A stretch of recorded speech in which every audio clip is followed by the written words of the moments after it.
I even have like pretty close experience with like kind of how Halo versus Call of Duty was back then. I mean, so like one of the only LAN tournaments in Modern Warfare 2 was Nationals in Dallas. Yep. And they had like, we were a side station up against like in the middle of nowhere. Nobody's watching us.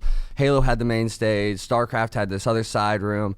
And I like I said, I came from Halo, and so I looked up to a lot of these Halo pros, and I'd like go up and try and talk to them, and they'd be like, "Oh, what do you play? You play StarCraft?" I'm like, "No, I play Call of Duty," and they'd just be like, "Oh," and like that like disappointment in their face and in their voice, and it was just like I felt so bad at the time. It made me feel like shit. Yeah. And I've talked to the pros who did it to me since then, and they like apologize, and of course we've all grown and matured. Yeah. But like back then, it was like COD was a little like stepbrother that he talks about. He's just over there, and for it to now kind of come full circle to where now I'm picking up a Halo World Champion onto my team and being like welcoming him with open arms. It's like, hey, we're not like you guys. Yeah, we're not like you. Halo, we're stuck up. Yeah, we're not so stuck up. We welcome everybody open arms. Red Bull athletes. You got bleachers over there on your main stage, like you know. So it's interesting to see just like how Call of Duty came from that to like being looked down upon to now where we can kind of have our own 2 feet to stand on. Yeah. And it's like you said, it's a perfect storm. It's not one single thing that happened. It's like all of these things happening at the same time with a core group of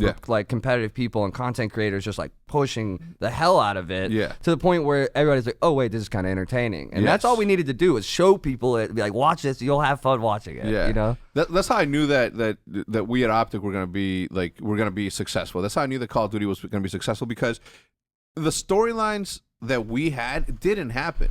And I'm gonna give you the perfect example. X Games.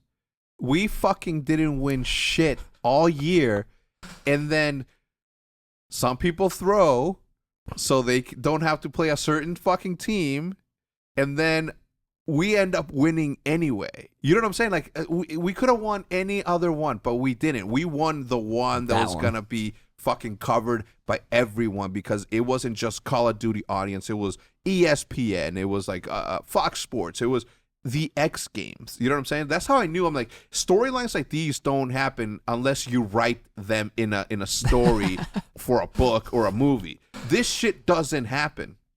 The way that you came onto the team, like, it doesn't happen. It took a series of events to happen that should have never happened. Scump leaving to Envy, and then that whole rotating, aspect of the whole situation. It was a shitty time, And I thank you for sticking around, because you didn't have to. You know what I mean? Like you could have said, like, this is fucking shit show. I'm fucking out. And then what would that have cost? What series of events would that have cost? Because one of the reasons that Seth wanted to come back was because he was gonna play with fucking Clayster, and it wasn't gonna be we're playing. I'm obviously not talking shit about my good friend, best friend, big timer, but we were talking about a different fucking animal in you, right? You were like an actual fucking championship caliber fucking player. So like the series of events that happen don't just happen unless you fucking write them to have like a good ending. Dude, there's so many things that happen that like if one thing was different, if like one even like kills on the map in a tournament that happened that led to, like, for example, me joining you guys, I got dropped off Complexity after winning an event, then somehow went to TK. We could have got last place, but like clutched up to tie last minute, then roared to second place. And then me placing second wanted you guys to want me more because we just went to second with TK. Then I joined you guys, and like just how that goes all along the way. It like it's like fairy tale stuff. It is. That's what makes COD entertaining, though, and that's why what we're doing this year. I'm glad we changed it, because we need those stories. You need those something to go along the way to give people like, oh shit, like what just happened? I can't believe that just happened. And then it leads to some crazy somebody winning a tournament, and then like everybody goes wild, Twitter goes wild, social media goes wild. I mean, that's what COD is. Yeah.